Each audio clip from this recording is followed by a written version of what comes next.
छिन्नांगों की जो शांति दूतों की मानसिकता है उसका लगभग पर्दाफाश हो गया है। अब लोगों की समझ में आ गया है कि असली कारण किताबें हैं। उसकी मानसिकता ये है कि ये धरती हमारी है, इस्लाम का झंडा इस पर लहराया है, इसे वापस लेना है, गज़वा हिंद करना है। तो उसके लिए जो टूल उन्होंने बड़े बनाए हैं जिसके जरिए से वे काम कर रहे हैं, उनमें से एक टूल वक्फ बोर्ड है।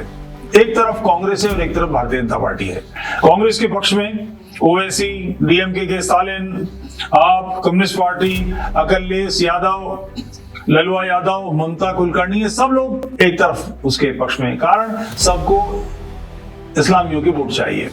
किसी की संपत्ति पर भी अगर वक्फ बोर्ड अपने रिकॉर्ड में लिख ले कि ये उसकी संपत्ति है, तो उसके पास अपील करने के लिए भी वक्फ बोर्ड के पास ही जाना पड़ेगा। किसी न्यायालय में वक्फ बोर्ड का मुकदमा नहीं सुना जा सकता। वक्फ बोर्ड की अपील को सुनने वाले भी वही, कब्जा करने वाले भी वही। यह एक ऐसी समस्या है कि इसका क्या समाधान हो। फिर एक वक्फ का ढंग है वक्फ अलल औलाद। टैक्सेशन में वक्फ प्रॉपर्टी नहीं आती। वक्फ के से कितने भी लाभ होंगे कि उस वक्फ करने के बाद उस संपत्ति का किराया व्यक्ति उठा रहा है, उस किराए के पैसे कितने होंगे, जो भी होंगे, उन पर इनकम टैक्स लागू नहीं होगा। लखनऊ के पास महमूदाबाद रियासत है, सारा का सारा हजरतगंज वक्फ प्रॉपर्टी कर दिया। कैसे कर दिया? नैनीताल में सबसे बड़ा होटल की संपत्ति राजा महमूदाबाद की है, और भी बड़ी बड़ी संपत्तियां हैं। जो सबसे बड़ी संपत्तियां हैं 3, 4, 5, वो सारी की सारी इस्लामिक स्टेट्स की हैं।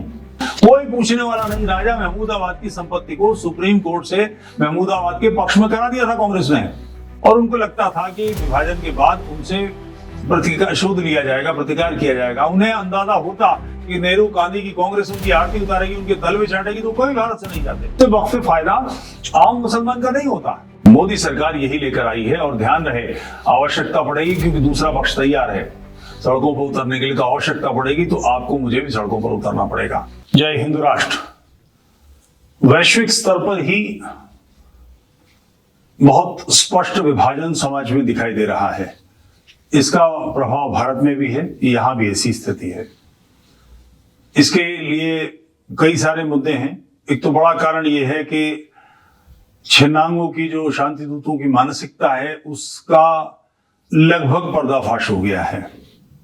अब पहले की तरह कि नहीं वो ऐसा था और वैसा था, और किताबें सही हैं और लोग कुछ खराब हैं, छिन्नांग खराब हैं। अब लोगों की समझ में आ गया है कि असली कारण किताबें हैं। बहरहाल वो समाज जिसने पूज्य मातृभूमि का 1947 में विभाजन कराया, उस समय 17% के आसपास देश में मुसलमान थे। विभाजन के बाद यहां से गए नहीं, यानी 8% लोगों को 32% भूमि दे दी गई, और उसके बाद जो बचे यहां पर थे वो लोग भी दांव पेश करते रहे कि किसी तरह से इस क्षेत्र को, बचे क्षेत्र को भी अपने कब्जे में लेना है। उसकी मानसिकता ये है कि ये धरती हमारी है, इस्लाम का झंडा इस पर लहराया है, इसे वापस लेना है, गज़वा हिंद करना है।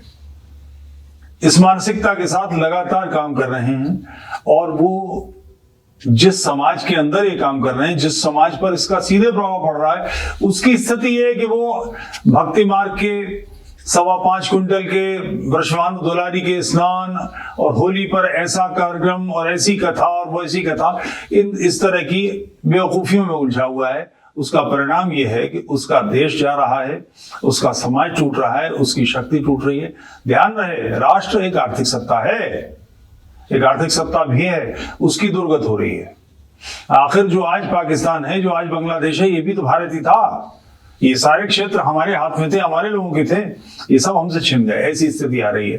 तो उसके लिए जो टूल उन्होंने बड़े बनाए हैं, जिसके जरिए से वे काम कर रहे हैं, उनमें से एक टूल वक्फ बोर्ड है। कांग्रेस के समय बना था ये, और इस वक्फ बोर्ड के मनमाने अधिकार सोनिया गांधी, जिस समय सुपर प्राइम मिनिस्टर थी, और ये मौनी बाबा मनमोहन सिंह, जिनके समय में सारे बड़े घोटाले शेयर मार्केट के और बदमाशियों के हुए, चूंकि ये बोलते कम थे, मुस्कुराते भी कम थे, देखते भी कम थे, सुनते भी कम थे, करते तो कुछ भी नहीं थे, उनके समय में ये सारे उपद्रव हुए। और सहजता से वक्फ बोर्ड को मनमाने अधिकार से क्या अभिप्राय है? पहले तो ये कि ये पाले क्या हैं। एक तरफ कांग्रेस है और एक तरफ भारतीय जनता पार्टी है। कांग्रेस के पक्ष में ओवैसी, डीएमके के स्टालिन, आप, कम्युनिस्ट पार्टी, अखिलेश यादव, ललुआ यादव, ममता कुलकर्णी, ये सब लोग एक तरफ उसके पक्ष में, कारण सबको इस्लामियों के वोट चाहिए। दूसरी तरफ भारतीय जनता पार्टी है और उसके साथी हैं नवीन पटनायक, नीतीश कुमार इत्यादि। झगड़ा किस बात का है कि वक्फ बोर्ड को मनमाने अधिकार नहीं दिए जा सकते। सभ्य समाज का एक रचना है, एक व्यवस्था है कि जो अभियोग लगाता है, यानी ब्यूरोक्रेसी, पुलिस उसी का हिस्सा है, उसको निर्णय का अधिकार नहीं दिया जाता। जज ही उसके अधिकार में नहीं होती। न्यायपालिका तटस्थ होनी चाहिए कार्यपालिका से।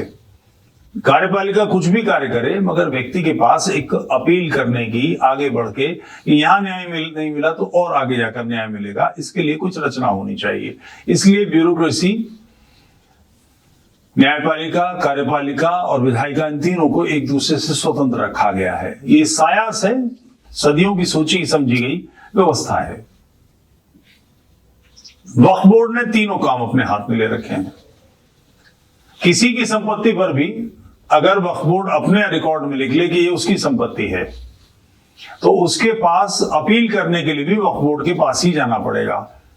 और किसी न्यायालय में वक्फ बोर्ड का मुकदमा नहीं सुना जा सकता। वक्फ बोर्ड की अपील को सुनने वाले भी वही, कब्जा करने वाले भी वही। शिमला में पूरा रामलीला मैदान, गबचलिया क्षेत्र ऐसे हैं जहां पर उन्होंने अब्दारियां की हैं। पूरे गांव के गांव जहां कभी कोई शांति दूत नहीं रहा, कोई छिन्नांग नहीं रहा, उसके पूरे इलाके को किस आधार पर कि वहां पर कश्मीर से भातू आते थे। भातू ये लोग लकड़ी काटने के लिए आते थे, लकड़ी काट रहे हैं। यहाँ हमारे घरों तक में हमने देखा है इन लोगों, कश्मीरियों को लकड़ी काटने के लिए आते हुए। आते तो रात में कहीं तो रहेंगे, तो वहां पर कोई मंदिर की पुरानी संपत्ति है, ऐसी संपत्ति जिसमें अब कोई पूजा नहीं करता, मंदिर सक्रिय नहीं है, वहां पुजारी नहीं है, उसमें जाकर वो रहने लगे। वो संपत्ति 3 महीने के लिए, 2 महीने के लिए रहने के बाद वो कश्मीर वापस लौट गए, तो ये संपत्ति वक्फ की हो गई, उसने अपने पास लिख ली। अब वक्फ बोर्ड का कोई अधिकारी डीएम को सीधे पत्र लिखेगा और आदेश करेगा कि ये खाली करा के हमको सौंपी जाए। डीएम बाध्य है, चूंकि वक्फ बोर्ड के पास संवैधानिक अधिकार दे दिए गए हैं। ये एक ऐसी समस्या है कि इसका क्या समाधान हो। फिर एक वक्फ का ढंग है वक्फ अलल औलाद। कोई व्यक्ति अपनी संपत्ति को वक्फ करता है और ये कहता है कि जब मेरी औलादें इसका उपयोग करने के लिए नहीं रहेंगी, समाप्त हो जाएंगी, तो उसके बाद ये वक्फ हो जाएगी। 6 पीढ़ी, 7 पीढ़ी, 8 पीढ़ी बाद में कोई व्यक्ति उनके परिवार में नहीं बचेगा अगर, तो ये संपत्ति वक्फ को दे दी जाएगी। ये वक्फ के रिकॉर्ड में लिख ली गई कि ये संपत्ति वक्फ होगी। काबिज वही रहा, मालिक वही रहा, इस्तेमाल वही कर रहा है। किराए पे देना, उसका कोई हिस्सा उठाना हो तो काम उसी का है। अब ये काम करने से फायदा उसको क्या होगा? फायदा होगा कि टैक्सेशन में वक्फ प्रॉपर्टी नहीं आती। वक्फ के से कितने भी लाभ होंगे कि उस वक्फ करने के बाद उस संपत्ति का किराया व्यक्ति उठा रहा है, उस किराए के पैसे कितने होंगे, जो भी होंगे, उन पर इनकम टैक्स लागू नहीं होगा। राजा महमूदाबाद, ये हरामजादा मुस्लिम लीग का वित्त सचिव था, फाइनेंस मिनिस्टर था, इसकी सारी फाइनेंस संभालता था।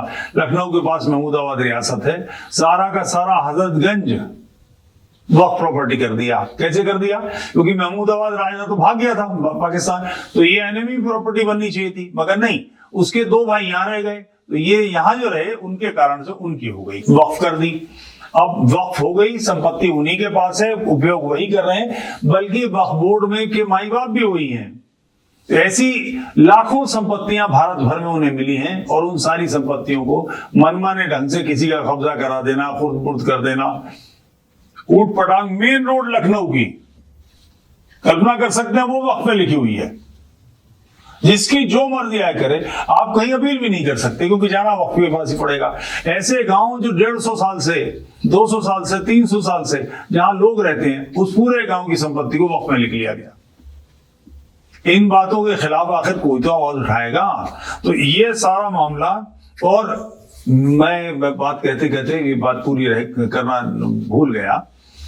नैनीताल में सबसे बड़ा होटल की संपत्ति राजा महमूदाबाद की है, और भी बड़ी बड़ी संपत्तियां हैं। जो सबसे बड़ी संपत्तियां हैं 3, 4, 5, वो सारी की सारी इस्लामिक स्टेट्स की हैं, जिनके माई बाप होते करता धरता पाकिस्तान चले गए, उसके बावजूद कुछ नहीं हुआ।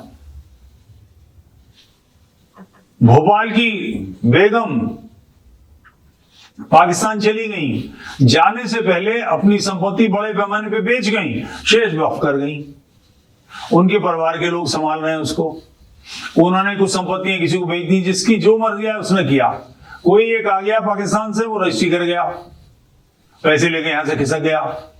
इस किस्म के सैकड़ों उदाहरण है। वहां का जो बड़ा तालाब है उसके आसपास की जो संपत्ति है उसमें बहुत सारी संपत्ति है। होटल है, उसके 5 स्टार होटल है वहां पर, और उसके नीचे की संपत्तियां ये सब वक्फ के नाम लिख दी गई। उन्हीं में से किसी ने आके बेच भी दी, वक्फ भी कर दी, सब कुछ, कोई पूछने वाला नहीं। राजा महमूदाबाद की संपत्ति को सुप्रीम कोर्ट से महमूदाबाद के पक्ष में करा दिया था कांग्रेस ने।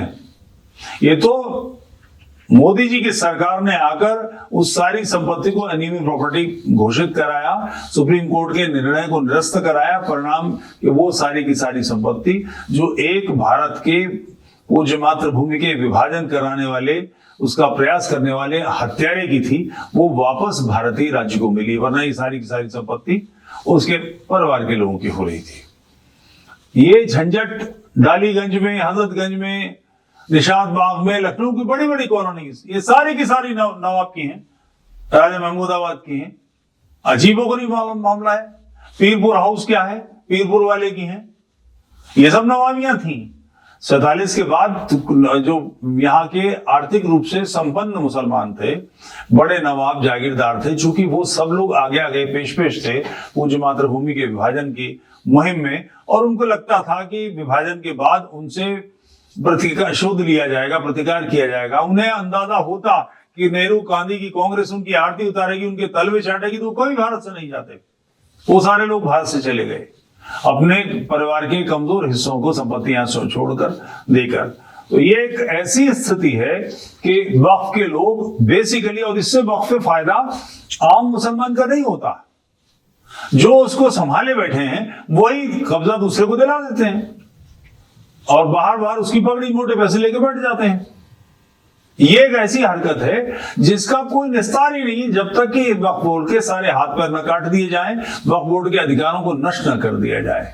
ये एकमात्र इसका उपाय है।